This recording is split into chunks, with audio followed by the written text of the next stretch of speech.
9, 8, 7, 6, 5, 4, 3, 2, 1. This is Liam Hendricks, and you're watching Crosstown Crosstalk on the Barroom Network.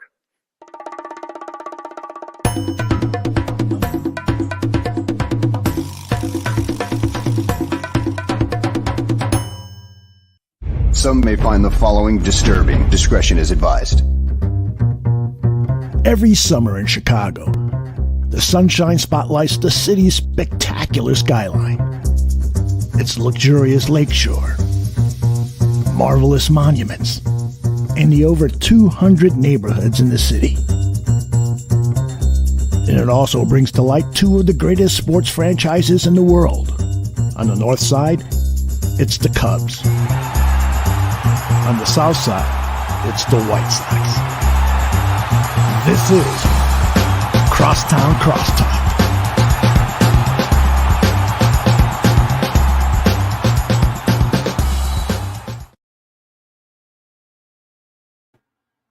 Hello, and welcome to another very exciting episode of Crosstown Crosstalk, presented by the Barroom Network. My name is Vinny Parisi, and I am so excited that we have a great spring day outside. It is 75 degrees in the great land of Chicago, Chicagoland, all the surrounding areas. I'm so excited to get this baseball season started. The next couple, never mind. We have 3 months of hell ahead of us, and today feels like it's just a nice spring day and everyone's being fooled by the weather. But even though we are incredibly disappointed that baseball season is now over, and we will discuss what happened in the World Series in the latter half of the series later in the show. But first, we are going to get to a very special guest that, thinking of him and his work, will make this this spring weather just feel a little extra tingly for you, because you'll think of his work. You'll think of what it makes you think of. I'm talking about, of course, Chicago Cubs organist, John Benedeck. Johnny B on the keys. John, how you doing? Yo, I had to double check to make sure there wasn't a game today looking at the weather. That's what I'm saying. It's warmer than half the games that we had this year. It's 76 degrees, breezy. I'm sitting on the porch outside. It's almost too warm for flannel. But. It really is. It's. I step outside in a sweatshirt thinking it's going to be a little bit chilly. Of course, it's not. I need to take it off quickly. Oh, it's coming. That's what I got to milk it. Yeah. Oh, yeah. we have 3 months of hell coming our way, maybe even longer. And darkness and snow and And when you get to Wrigley Field in a couple months to play on the keys again, it's still going to be really cold. You're going to be wishing for the November day. Yeah, absolutely. I'll probably make it down there a couple of times to stay fresh on the keys. Me and my counterpart Josh usually do that once a month. And man, they installed that climate control in the room. I'm sorry, there's cars passing by. It's too noisy, but in the climate control, that's a lifesaver, because during these cold, like, first month of the season, and then that latter half in September, it gets cold. I'm sure. Really cold. Yeah. I'm sure it does. Now, when you go in and practice, you say once a month. Yeah, roughly. Yeah. Can fans hear that from outside the stadium? Nah, we keep it inside because I was just curious. So like dead geese sometimes when we're trying to figure out songs. Got it. That's cool though. I love the ins and outs of music and stuff like that. So speaking of music, you play the organ for the Chicago Cubs. Mm-hmm. Was that the first musical instrument that you ever played? And at what point did you know that, hey, playing the organ is going to be my calling in this world? Yeah, well, piano is my first instrument. It still is. I've been playing piano since I was 5 or 6 years old. My parents threw me in that. I didn't want to do it. What 6-year-old wants to learn classical piano for 30 minutes a day? And it's like, no one does. But that eventually became like the biggest aspect of my life.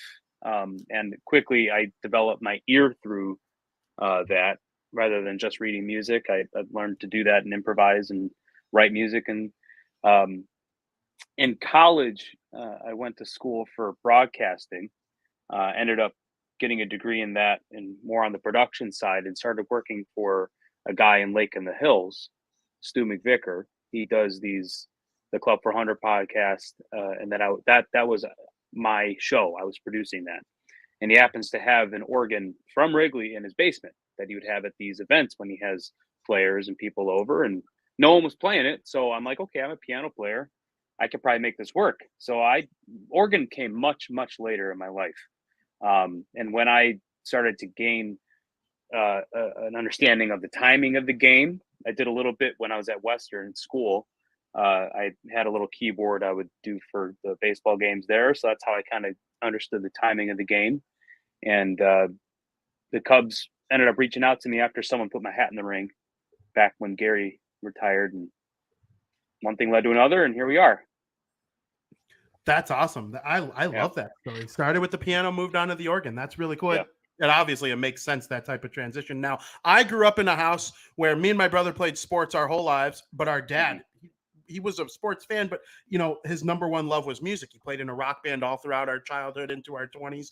And I always loved the idea of combining music and sports, right? During the hockey, we would do stick and puck, and they would play like either hard rock music or dubstep music, just something fast to get you going while you're skating around, having a good time. I love when I go to games, whether it be, the two Chicago teams, or even when you go out of town for other sports, even the way they incorporate music and hockey with power plays and whatnot. It's awesome. What does combining sports and music mean to you personally? Well, music is, as we know, is an extension of ourselves. It's a way we express our emotions, what we're trying to communicate. That's just music in general. And why not be able to express your love of sports through that in the same way?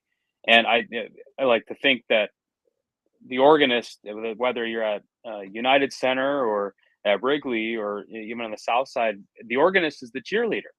They're filling in the gaps. They're cheering the plays along with you. They're anticipating the next play alongside you. That's the purpose. So I think that's the ultimate goal as a musician and a sports fan, is to be able to express your love of sports through music. That's awesome. Now, there are 124 teams across the 4 men's pro leagues in North America. Okay. Not all of them have a live organ player or even just any type of musical anything. So you get to do it at Wrigley Field, which is, of course, one of the most iconic venues in all of the world, not even just sports, even like all of the world. Can you describe the atmosphere of Wrigley Field from your seat as the organist? Unmatched. I mean, to put it in one word. There were some days where it's, midweek, everyone's at work. There's not that many people there. But I remember when everything reopened. We had that reopening weekend last year in 2021, and we're playing the Cards. And that Sunday night game, we were on our way to sweeping them. I couldn't believe how loud it was. I was there for the NLDS game when Javi hit it into the basket, and I think that may have been louder. Wow. It was when Kimbrel was on the mound about to strike out the side, and everyone's clapping simultaneously because they're just hungry. They're hungry to get back to the ballpark, and you could feel it all culminate in that one moment. And I've been to many sports venues. People have been to more, but I've been to enough to understand that Wrigley is pretty much unmatched. I believe it. Yeah. I believe it. So what kind of music do you listen to in your personal life, whether it be like in the car, at the gym, while you're walking, whatever it might be? Like, what do you listen to? Gym. For fun? And does it influence? At the gym. I'm at the gym. Yeah, I'm at the gym listening to hard rock, man. Does it also influence your playing?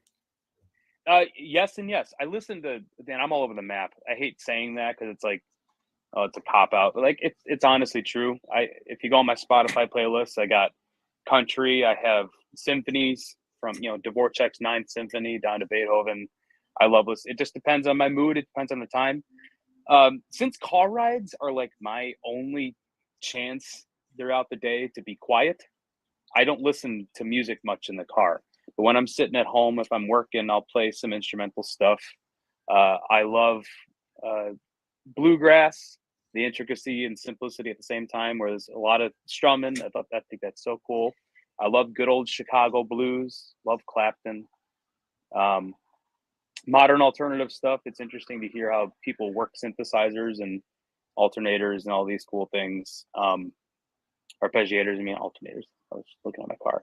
Arpeggiators. But yeah, I'm all over the map. And since I play everything by ear pretty much, that influences what I play at Wrigley. I'm all over the map at Wrigley. On my set list, I have everything from Lady Gaga down to Frankie Valli to film composers. You know, I'm everywhere, and that helps because you never know when you're going to need to play the Lord of the Rings theme song or Edge of Glory. Like you have no idea, and when it comes up, you're like, that'll be good here, and you write it down and go listen to it and play it later on in the game. So you have free reign to play whatever you want? They have, yeah. It seemed to be kind of. They give me a lot of liberty, a lot of freedom to play what I want. Very rarely will they tell me not to, if at all, ever. There's a lot of requests every now and again. Though obviously, I got to know how to do the anthem. I got to know how to do "Take Me Out to the Ball Game." There are some like gimmies, but yeah, there's a lot of freedom, and that's a great thing about this is just being able to freely express through the keys. I love that. I love the freedom to express yourself and the way Yeah. that they let you do that, and you do a very good job at it. Now, Thank another you. person who's very good at their job is someone that when I go to games, I watch the sports pretty in depthly, make no mistake about it. But I also love the optics and production and all that kind of stuff. I like the storytelling just as much as I do the game itself. And you guys all help tell the story by playing music, announcing players. Of course, we talked about Jeremiah, and Jeremiah. He recently got the job as the public address announcer, and I think he's as good as any public address announcer I've ever heard. Don't mind the dog barking. Thousands of dogs have barked on this show, from my camera, from the neighbors to guests. Don't worry about dogs barking. It's part of the show. It seems to me when I go to a game that the public address announcer and the organist are kind of in sync with each other at times. Is that correct? Also, a side note, what is it like being able to work with someone who's as talented as Jeremiah? J-Pap from the beginning was just excellent. He was silk. The learning curve was practically non-existent because he came in. I think I was there his second homestand ever.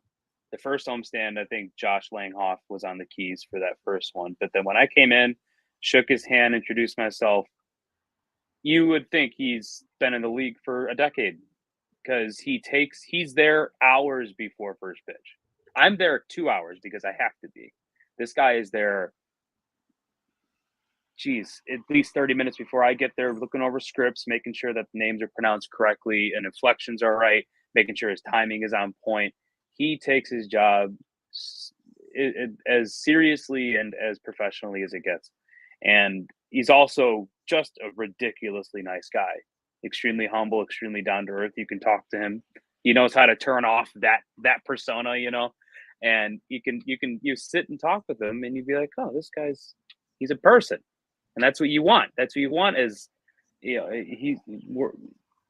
a personality kind of attached to these jobs that can sometimes be unapproachable. And it's our job as a decent person to try to defy that.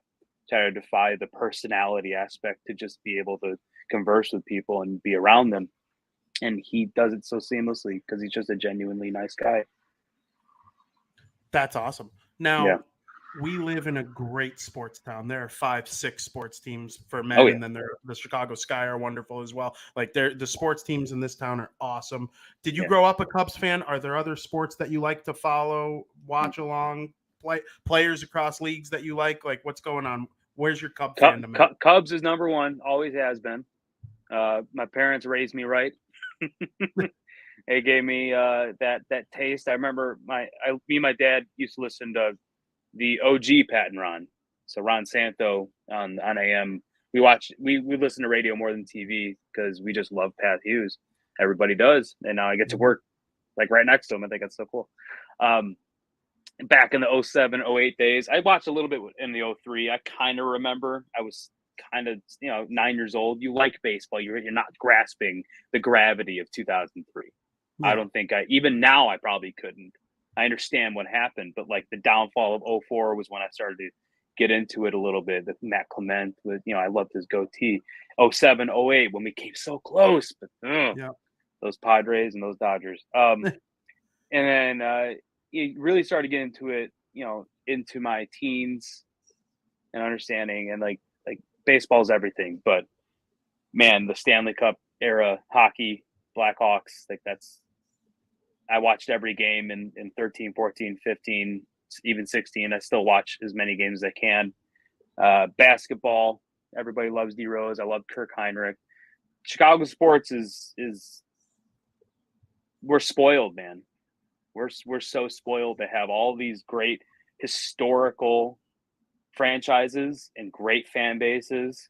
The fact that we have stories like the 90s Bulls and the early 2000 or the 2010 Hawks, and then this Cubs team with overcoming all those years we were waiting for it, and the Bears, even like to say like 1985 and 86 having the greatest teams ever, like all in one city.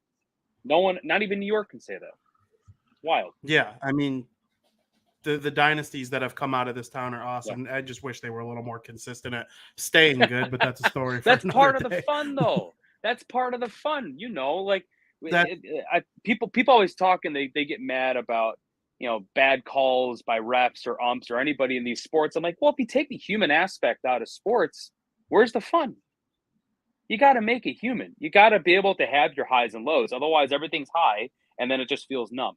You got to be able to come from somewhere. I'm angry. Oh, now I'm not. Now I feel happy because I was angry, and now I've watched them overcome something. That's the human aspect of sports, and that's part of the fun. That's most of it. Yeah, that's true. And like you watch New England Patriots fans this season, like nobody's mad that they stink. Like the people in Boston are like, "Am I really going to complain that this team kind of stinks right now?" Like we were in the Zappy. Yeah, Zappy hour. Like I watched that Monday night game was so funny because how quickly they turned on. Who's their main dude? Mac Jones. Man, that guy was everything last year, and they boot him off the field. They bring in Zappy. He throws 2 quick touchdowns and then completely bombs the rest of the game. Like, come on. And Mac Jones really didn't even do anything wrong. All he did was he was okay in the first 2 games. Then he got hurt, and while he got hurt, Zappy came in, and they're used to that in New England. That's how Tom Brady got in. But that's why they were so excited. Like, yay! Yeah, because Mac Jones apparently he's the new Bledsoe. But, exactly. So the Chicago Cubs in 2022, interesting season. There were ups, there were downs. There are things about the team where the future looks bright. Are there any players on the team that you just enjoyed watching? Like when that dude comes up to bat, he's fun, or when that guy's on the mound, like, yeah, I love this. Man, you gotta love Morel. Yep. You gotta love, he's got to be the most appreciative player. The way he plays it, he tips his cap to the pitcher. He pats the ump and the catcher on the back. He makes sure he acknowledges everybody in the field because he knows like everyone put in the work to be a major league ball player. That's the first step, and then he enjoys his game. He enjoys the energy he brings, and he knows where to improve, and he's coachable and all that. But he doesn't put anything above the priority of enjoying that game. Same with Nico. Nico's one of those guys where you put him in the box, you're going to get a quality at bat. That's how he is. He's an extremely hardworking, calculated, meticulous player. Nothing is random about him. Nothing is flailed or chaotic. He's very an organized and tight ball player. Absolutely. There was plenty to enjoy this season. And one thing I enjoy is watching your TikToks. You have taken your job. You have taken your job of being the Chicago Cubs organist and made it just the most entertaining thing. What made you want to do that? Like, how did that become a thing? I credit my old boss. I used to work at a radio station, and he was like, dude, just record your job, put it on TikTok. And I'm like, I don't know. Because it seemed like it was so much. It was another thing to worry about, because I see these people, they get addicted to socials and all that stuff, and it becomes their whole identity. And I'm like, I didn't really want to do that, but it didn't seem too difficult just because I don't really do much other than put captions and then I put it out.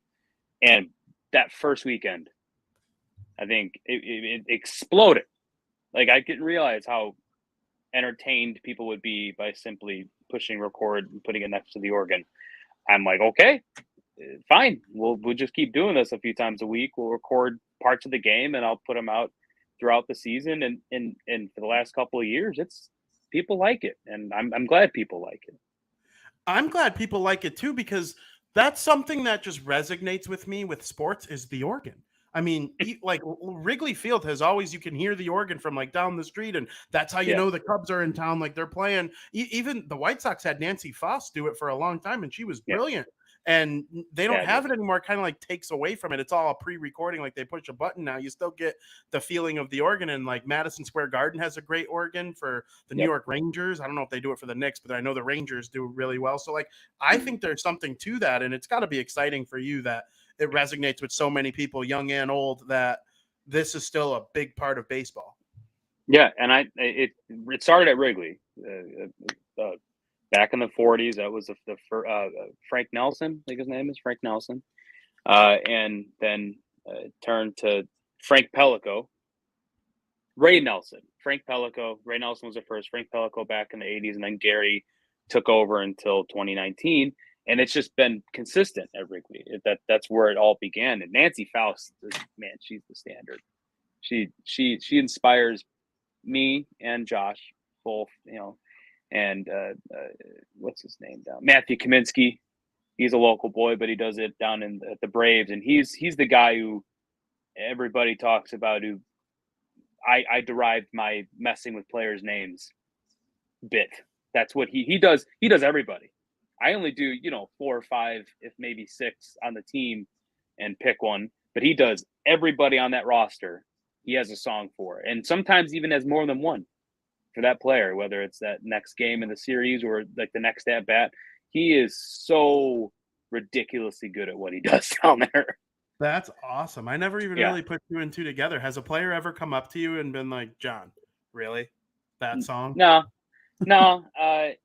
Actually, Morel, I met him at an event earlier this year, and I started just kind of doing it. It didn't really seem like it was much of anything, but when the field attendant, or the ball, we call him ball boy, but whatever you want to call him, was running out from the sideline to get a dead ball in the foul ball zone on the track, I would play the William Tell overture.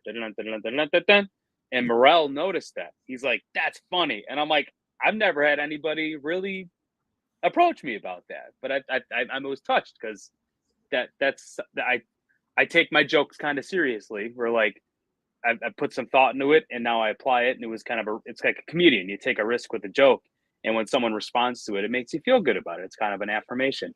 And Morel noticed that. So that's the only time, though. I don't really get approached about, messing with their names, but yeah. This might sound odd, but that's one of my favorite stories that's ever been told to me on this podcast. I love hearing that, because hearing players, they're on the field, they're human, they listen, they understand what's going on. That's awesome. I love they that. have a job to do, but I'm happy that that he noticed that.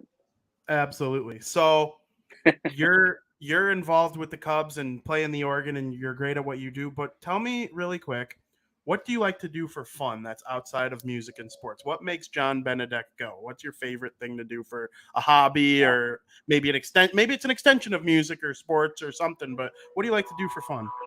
You're gonna laugh at this. Roller coasters. I love roller coasters. I will go on road trips to ride a roller coaster. Yeah. Great America's nearby, and they got some good ones, but Cedar Point is like my heaven on earth as far as like the Coaster Kingdom. Busch Gardens down in Tampa is pretty good as well. But I love a good coaster. I like photography. I have another kind of Instagram persona where I just take long exposure landscape photography. It's just a way to sit in a moment for a long time. It slows you down. But I used to do that a lot more than I do now, because I think I got busier. But those two. I like eating. Eating's fun. Yep, I think everybody likes that. We talk about food quite a bit on this show. Yeah, absolutely. Like anytime I get a chance, I'll eat. But yeah, anything with people. So with family, with friends, that's always a good thing. Absolutely. You thought I was going to laugh at the roller coaster thing? I couldn't agree more. And I'm weak with my experience. I've only been to Great America. I've never been on a roller coaster anywhere else other than the Chicago Gurney, Great America. Raging Bull, man. Yeah, it's good. That's good stuff. Great first drop in the back row. There's not many first drops that are better than that. the way it dives into the tunnel, because it Well, flings I've you never over. I been. like that air time, because if you're in the front row, the train's already halfway down the hill before it really starts to pick up speed. But in the back, you're already up to speed by the time you're over the top of that hill, and you get flung out. So that's what coaster freaks like. So I would have never thought of that. That's awesome. John, yeah, I can't thank you enough for coming on our show. That was a great dude, this is time, a a great little blast. interview there. You do a great job at Wrigley Field. Is there anything you want to Thank promote you. about yourself before we let you go? Nah, man. It just everyone enjoy the off season, enjoy the Hawks and the Bulls. They're looking okay. So just enjoy it. Enjoy actually having a quarterback on the Bears, and we'll see you in March. Absolutely. And if you're taking any requests, I know we got some people watching that want to hear some of the new Taylor Swift album on the organ once you get into the Okay, into the I'll season. take note of that. I'll make sure All there right. may be another one by March. Who knows? She pumps them out It like can crazy. happen. So She's pumping them out like crazy, and she's got a tour coming this summer. So oh boy. she might. Okay. Well.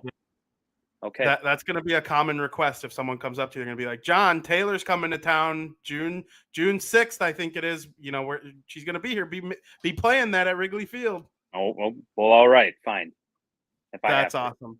Everybody, make sure you follow John Benedeck on Twitter at John Benedeck. And John, thank you so much for coming on. We will send everybody to a quick commercial break. Appreciate it.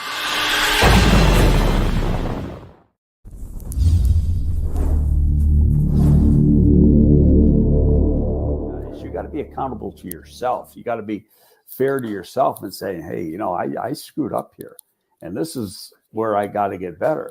You know, like EQ has that drop on that play. He should never have dropped that ball. Okay, but he did. Okay, then you can get into the two interference calls on the Bears, which I thought were atrocious, and then the non-call on Claypool, which was even worse. I mean, he was literally getting looked like they were doing a Heimlich maneuver with him or something, you know? Exactly, or something X-rated. Yeah, you know. So I like that X-rated one. They didn't call it, you know. So, but there's nothing you can do about it. I tweeted out during the game. Yeah, you're going to get a letter from the league on Wednesday saying, "Yeah, we made a mistake. That should have been a call." Big fucking deal.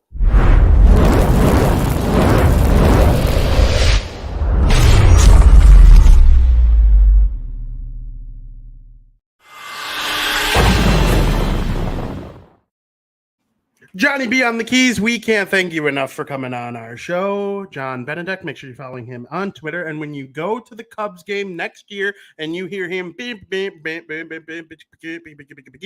make sure you remember that he was on Crosstown Crosstalk and say, you listened to him talk. That was awesome. John, thank you again.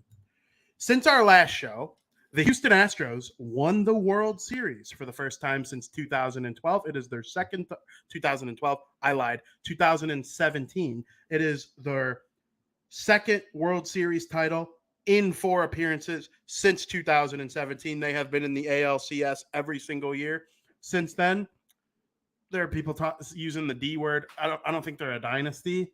If they rattle off 2 or 3 more, then yeah, I'll say they're a dynasty from 17 to whatever. But they won 2 World Series titles, lots of ALCS. They're a very, very good team. 5 players: Jose Altuve, Alex Bregman, Yuli Gurriel, Justin Verlander, and drawing a blank on his name now, the other pitcher, Lance McCullers. Those are the 5 that won 2 World Series with the Astros. Lots of roster turnover that shows how good the organization is at bringing in new people each and every year to help them fill in their flaws and whatnot. It was a great World Series victory, 4-2 over the Philadelphia Phillies. The Astros had everything they needed to get it done. Their pitching was phenomenal. A third of the runs they gave up in the entire playoffs were in the first game against the Seattle Mariners when they were losing, and then they came all the way back to win in the bottom of the 9th inning on a walk-off blast by Yordan Alvarez. They had a logjam at designated hitter. They figured it out. They used certain players here, certain players there. Trey Mancini acquiring him at the deadline. Christian Vasquez acquiring him at the deadline. Actually good performance from Justin Verlander in his second appearance of the World Series. The Astros were able to get it done. Now, I want to say some nice words about the Philadelphia Phillies as well. The Houston Astros went into that series as heavy favorites over those Phillies, who entered the playoffs as the last team in the National League. Not only were they the worst record to make the playoffs in the National League, they had the smallest record of any team that made the postseason, American League or National League. So the fact that they were able to get it done against some really good teams and make it all the way to the World Series just speaks volumes to how great they were. It was a pleasure to watch all year long. Kyle Schwarber was an absolute dog playing with the Philadelphia Phillies. Of course, Bryce Harper, he was going to the Hall of Fame anyway, right? Like 2 MVPs, lots of amazing regular season stats. He became a postseason legend in a way. He didn't get it. Well, he got it done in the World Series. His team didn't get it done in the World Series. I'm not going to hold that against him by any means. He had an awesome World Series performance. And speaking of awesome World Series performances, Jeremy Pena, the rookie, Carlos Correa's replacement in Houston, was the World Series MVP. Listen, guy was drafted in 2019, and if you know anything about the 2019 and 2020 MLB drafts, those guys got hosed by COVID-19.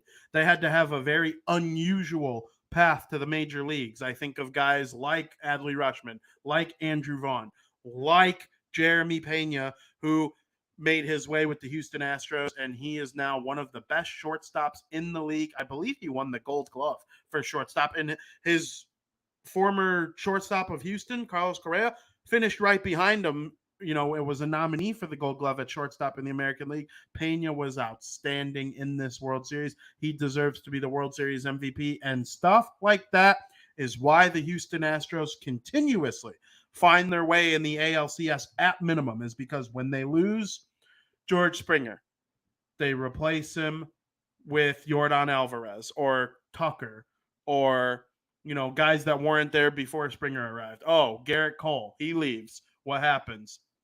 Urquidy comes out of nowhere. McCullers becomes even better. Verlander was injured all this time. He comes back. Now he's great again. If they were to like lose Altuve in free agency or something, which they're not going to, you expect them to pull out a second baseman out of nowhere. That's awesome. That's just what the Houston Astros do. That is what makes them great. Listen, I hated them too. They're the cheating, like banging on trash cans. They're an easy team to hate. It's funny to make fun of Garrett Cole now that he's with the New York Yankees. It's funny to make fun of Jose Altuve and yell F Altuve, cheater. Listen, we all do it. We all did it. They were a very unlikable team for a long time. Hard to hold them accountable. I mean, no, it's easy to hold them accountable for 2017. But what they've done since then, it should almost make you more mad at the fact that they cheated, because they did not need to do it. They were not frauds. They made themselves look like frauds because they gave themselves that extra 1%. And truth be told, cheating or not, the 2022 Houston Astros would smoke the 2017 Houston Astros. The pitching that I saw in this playoffs from Houston against Seattle, against Philly, against the New York Yankees was unmatched. It is like unlike any other pitching performance I've ever seen from a postseason team. It is just remarkable what they have been able to accomplish. And to be honest, I tip my cap to you, Houston Astros. You are the World Series champions. There's nothing illegitimate about it, and you will go into the 2023 season as probably undeniable favorites to win the American League again. We'll see when all that comes out, but there's lots of free agent stuff to be decided in between now and then as well. So that officially, here on the Barroom Network, puts a bow on the 2022 Major League Baseball season. For everyone who covers baseball on this network, we can officially say the season is over. Now, that does not mean Crosstown Crosstalk is going anywhere, because it's not. We move on. 2022 out, 2023 in. You're a Cubs fan? We move on. You're a White Sox fan? We move on. Are you a fan of one of the other 28 teams? Thank you so much for listening. This is not a Chicago exclusive podcast. It is an all MLB podcast. First and foremost, welcome. You move on as well. Houston Astros fans, You guys get to enjoy your celebration for a long time. I think even if the Houston Astros came in last place next year, nobody would really cry about it in Houston because of what they have been able to do over the last 6 years. So 2022, out with the old, in with the new. We talk free agency. Speaking of the Houston Astros, Justin Verlander has opted out of his contract with the Houston Astros. A bit of stunning news. I thought he'd want to stay in Houston. They helped him revive his career. He was starting to be kind of stinky with the Detroit Tigers, but it was probably hard to stay motivated playing in that organization at the current state that they were at that time. Now he could do plenty of other things. He could go pitch for the Los Angeles Dodgers. He could go play for the Atlanta Braves. I hear the New York Mets are looking for an ace now that Jacob deGrom is probably going to leave. The San Francisco Giants might be looking for a great pitcher. If they sign Aaron Judge, they might be looking to add somebody like Verlander, who's probably not going to command a lot of term. He'll get a lot of dollar, but he's not going to get a lot of term at 39 years old. He wants to play for 3 more years. And who the heck is going to deny him, because he's going to win the Cy Young. If he plays for another team, the Cubs wanted to trade for him when he was with Detroit. I don't know if they would have helped revive his career quite the way that Houston did, because of the things and the resources that Houston has to help pitchers, use data and all that, and statistics and analytics and all that to help get the most out of people. Listen, I know they banged on trash cans. They also do a lot of other things that help their guys get the most out of their talents, and Verlander has certainly been lucky enough to do that. We will see what team he lands with. It is a saga that we will follow all off season long. Maybe he wants 1 year in the Bronx. Go put on some pinstripes for a year. That'd be interesting to see him and Cole back together with the New York Yankees. They could certainly use someone like that. Our guy in Chicago, Dylan Cease, he's going to come in second place to Verlander for the Cy Young Award. That kind of stinks. We all wanted to see Cease do it, but it's not going to happen. Verlander getting the job done. There are lots of other free agents as well. I wrote down a couple just to run through some names so people can take a grasp at how many great stars are available to be signed via the free agent wire. Jose Abreu, Carlos Rodon, Jacob deGrom, Carlos Correa, Trey Turner, Xander Bogaerts. Man, how much money are guys named Carlos going to make combined this offseason between Correa and Rodon? Probably close to $500 million would be my guess. It came out today that Verlander opted out, so he joins that list as well, and there are plenty of others as well. There's a lot of infield love here. Okay, Jose Abreu, you can make a whole infield. There's not really a third baseman on this list that I wrote down, at least. I'm sure there are some that I might be forgetting, even though Arenado did decide to go back to the St. Louis Cardinals, so he's surprisingly not on this list. But this is an interesting list. There's going to be a lot of money floated around. I know Bogaerts and Rodon are both Boras clients. They're certainly going to be paid heavy. I believe it came out that the Cubs met with Boras to talk about both of them. They could use both of them. Well, I'm a little iffy on the Cubs middle infield because Nico Horner was so great this year, and they have a lot of faith in Nick Madrigal. Like, what'd you trade for Nick Madrigal for if you're going to sign a $200 million free agent second baseman, or a $200 million shortstop to play second base, or a $200 million shortstop to have play shortstop, and you move Nico Horner to second base, even though he was so good at shortstop last year? It's a very interesting conversation when it comes to the Chicago Cubs middle infield, but obviously both teams should be in on all of these guys, really, if you think about it, because both of them need upgrades in different ways for different reasons. The Cubs are trying to ascend into what should be a borderline playoff team, if not better. And the White Sox were a borderline playoff team last year. They came up just short in what was a terrible season for them when they came in with World Series level expectations, and they failed to do that. The vibes are low for the White Sox. They're high for the Cubs, but both of them could be pretty good in 2023 if they play their cards right. Now, a name I did not mention was Aaron Judge. Aaron Judge broke the American League single-season record for most home runs in a season with 62 this year. It was one of the most glorious moments in the history of the sport. He had all eyes on. There were basketball games being played on ESPN and college football. Do you know how much money the NBA and college football pay ESPN to broadcast their games on their networks? Billions of dollars combined, okay? They're tuning it out to put Aaron Judge on a little screen, and then the college football games on a little screen in the corner while Aaron Judge is batting. He had that kind of impact on the sports landscape this season, and he might do what only a few players ever have done, and that's leave the New York Yankees in free agency. Normally, the Yankees are stealing guys off of your team to come play for them. Aaron Judge might be going somewhere else. There's the San Francisco Giants. There's the New York Mets. Hell, there's the Los Angeles Dodgers. I don't know where they put them, but they find a way. They find a way over there in the city of Angels, and they're going to be losing Trey Turner. That's a lot of money off the books. Maybe you make Mookie Betts play left field or center field, and you have Aaron Judge play right, or you could have Aaron Judge play center, or you could just have a DH, because why not have, an Olympian or a World Baseball Classic type of guy at every single position? I have no idea, but Aaron Judge is going to make a lot of money. DraftKings over under, I believe, which if you want to sponsor this podcast, DraftKings, go ahead. I'm your guy. I believe they have him at $375 million as the over-under for how much money he is going to make on his next contract. And some of the teams at the top of his list, none of the two Chicago teams are on it, even though they absolutely should be. Both of them have owners that are rich enough to bring in a guy like that to one of the greatest sports cities in the world, but neither of them are going to shell out the money because they are both cheap bastards. Wilson Contreras opted out of his contract with the Chicago Cubs. Well, nope. Wrong. He did not opt out. He was extended a qualifying offer, and he chose to decline it. So the Cubs are going to get a compensatory pick to replace Wilson Contreras, but they are losing their all-star catcher that won a World Series with them in 2016.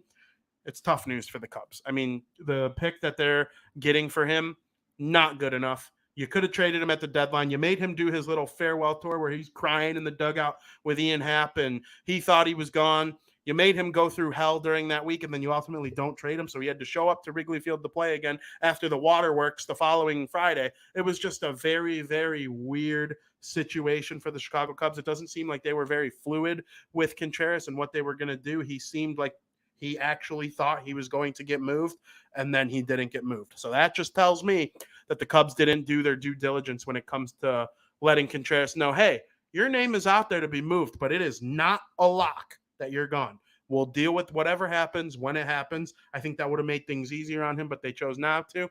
Now you have to think about the teams across the league that could use a catcher like Wilson Contreras. How about the Detroit Cubs? I'm starting to think of them as the Detroit Cubs. Why doesn't Wilson Contreras go play catcher for them? They're losing Tucker Barnhart in free agency in all likelihood. It wouldn't surprise me at all if he goes and joins his friend Javi in Detroit and plays catcher for the Tigers. The New York Mets, their number one prospect is a catcher, but they might want to have him back up a veteran for 2 or 3 years. That's where Wilson Contreras could come in for them. And, of course, the Houston Astros. They reportedly had a deal in place with the Chicago Cubs to get Wilson Contreras, but it did not get done. I think the Cubs were going to get Urquidy, who was pretty good for the Astros in the postseason. It ended up not happening. The Astros won the World Series anyway. They traded for Christian Vasquez, the Boston Red Sox starting catcher, to be the backup catcher to Martin Maldonado. Well, now Vasquez is a free agent. There's a chance that he leaves town. So then they'll have Martin Maldonado, who's going to deal with some surgery this offseason. I'm sure he'll be ready by spring training, but the Astros, they might want to have a backup catcher plan ready to rock in case things don't go their way this offseason with Maldonado. It wouldn't hurt to have Maldonado as your defensive stalwart, and then you have Contreras as the offensive catcher. It's not even like the Astros were a juggernaut at designated hitter either. Okay, Vasquez did DH in their their World Series clinching Game 6. They had 2 catchers in the lineup as a result of the DH. So if you have Contreras, he could DH, Maldonado can catch, and then on days where Contreras catches, you have somebody not named Maldonado catch because Maldonado stinks at hitting even though he's elite at defense. So their possibilities are endless, but the one possibility that a lot of Cubs fans might not want to hear for Wilson Contreras is the St. Louis Cardinals. Yadier Molina retired. They got nothing as a backup plan. They were trying to probably trade for Wilson Contreras. I just don't ever see the Chicago Cubs and the St. Louis Cardinals ever making a trade, which is something that probably hindered that from getting done during the season. And I don't know how it would have impacted them this year. It seemed like the Cardinals were mostly concerned with the farewell tour for Molina and Albert Pujols. But now that Molina is officially retired, they're looking for a catcher. Would not surprise me at all if Contreras chose to go down to St. Louis Cardinals organization. That's actually my early offseason prediction. Subject to change, but I see Wilson Contreras playing for the Cardinals next season. Good news came into fruition for the Chicago White Sox over the last week or so. Ever since they hired their manager, Pedro Grifol, things have been changing for them a little bit. AJ Pollock decided to opt out of his contract. AJ Pollock wasn't that good in 2022, so I don't get why he would leave $8 million on the table. He's not going to get that with another team. He could have just opted in, called the White Sox suckers, and taken his money. Instead, he took a $5 million buyout instead of the $15 million to play. The White Sox save $8 million against the cap. Well, there's no cap. They save $8 million on the books. That's my hockey brain going when I talk about salary caps. But the fact that he basically gave up $8 million to not play for the White Sox, I think that says a lot about his feelings for playing for this team during the 2022 season. Now, there are a couple things to take away from this. The White Sox have an extra $8 million to spend. You can get some good players over $8 million to add to your depth on this team. Maybe they sign a starting pitcher. Maybe they get a second baseman that doesn't stink. That money can be used in a lot of different ways, and they're also saving money on other players across the diamond as well. If they cut salary by letting go of someone named Joe Kelly, maybe. There are lots of ways to take care of business here. We'll see what happens with guys like Yasmani Grandal and Yohan Moncada, who are hoping to have bounce back seasons next year. We'll see if they're actually able to. But it also rids the White Sox of anything related to the Craig Kimbrell trade. They traded Nick Madrigal and Cody Hoyer to the Chicago Cubs for Craig Kimbrell.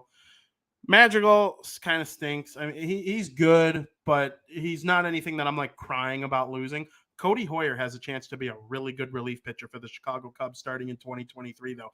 He missed all of 2022 because he recovered from Tommy John surgery, but he was bad with the White Sox in 2021 in the first half, great with the Cubs in the second half, but he was really good with the White Sox in 2020. You might remember, like, dominant in 2020 with the White Sox in the short 60-game season. So the potential's obviously there.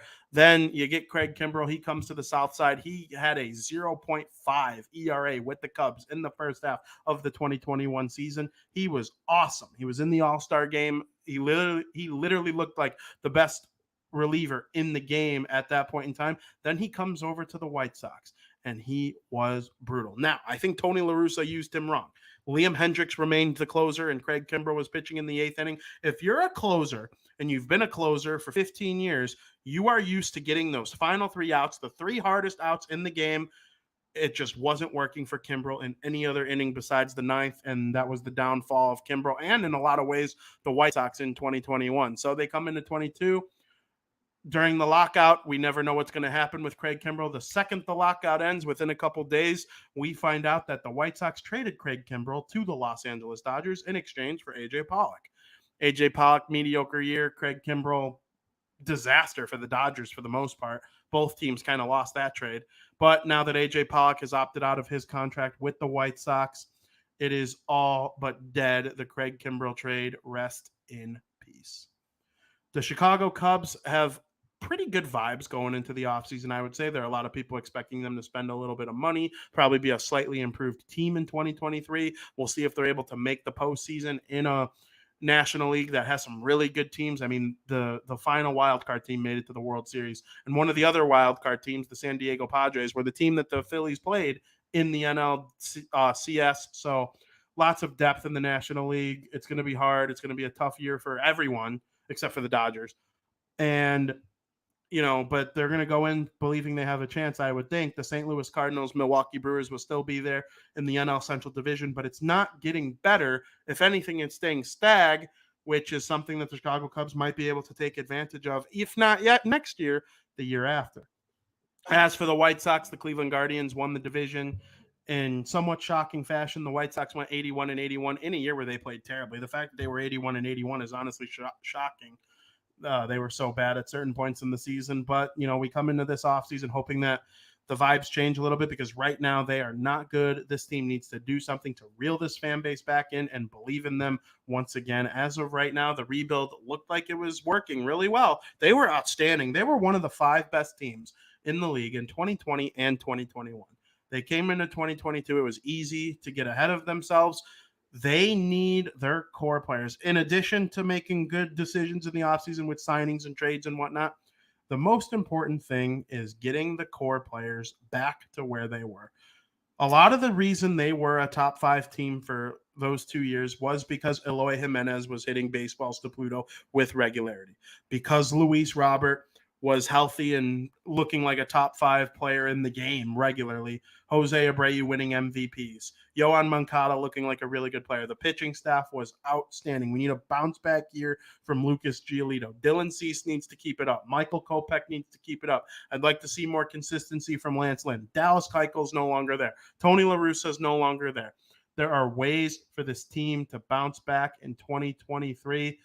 Hopefully, when the first pitch is thrown, another bit of breaking news that came out yesterday was the fact that the White Sox are opening the entire MLB season for all 30 teams against the Houston Astros, the defending World Series champion Houston Astros, on ESPN on March 30th. Very excited for that. But the vibes need to change for both teams going forward in the positive direction. Hopefully they are able to do so.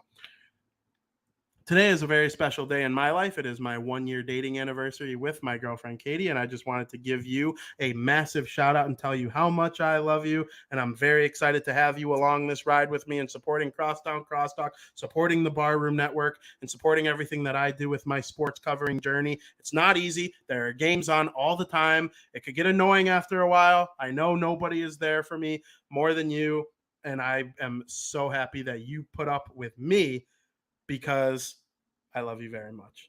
That's our show. I hope everybody enjoyed today's version of Crosstown Crosstalk. Thank you very much again to Johnny B on the keys for coming on our show. That's John Benedeck. Maybe make sure you can check him out on twitter.com. Look him up on TikTok. His videos are outstanding. And if you like the ins and outs of sports with music and media and entertainment and bringing it all together, he's the guy for you. I highly recommend it. And thank you, everybody, for listening. It has been an outstanding time. We will be back next week, where the GM meetings will be over this time next week, and we'll be starting to look ahead to the winter meetings, which will take place in the first week of December. There is no better place to listen to baseball analysis of what's going on in the offseason than this show right here, Crosstown Crosstalk. And make sure you tune into the rest of the great shows here on the Barroom Network. We're covering the NBA. We're seeing so much red with the Chicago Bulls. Justin Fields over the last 2 weeks has been a top 10 quarterback. Make no mistake about it. College football is getting underway. The rankings are getting spicy. If TCU loses to Texas this week, I don't know what's going to happen with the rankings. Then teams like USC and Ole Miss and UCLA, they're all going to get pulled back in and believe that they have a chance to win this, make it to the playoff this year. It is going to be outstanding. We have Michigan, Ohio State on the 24th. I am so excited for that game, 11 a.m. Central Time. Make sure you tune into all of it. I will be back on the program or on the network next Wednesday with Bar Down Talking Hockey with Frankie Mueller. And let me tell you something. I hope I don't forget by this time next week, because that goal by Trevor Zegras yesterday was unbelievable. The Michigan, he pulled it off. Then it got called off for offsides, even though the offsides had absolutely no impact on the play whatsoever. Frankie and I will get down and deep on that. And then, of course, one day later, I will be right back here on this show on Crosstown Crosstalk, bringing you exciting guests, exciting baseball analysis. And I cannot be more proud to be a part of all this here on the Barroom Network. As we always say, thank you for listening.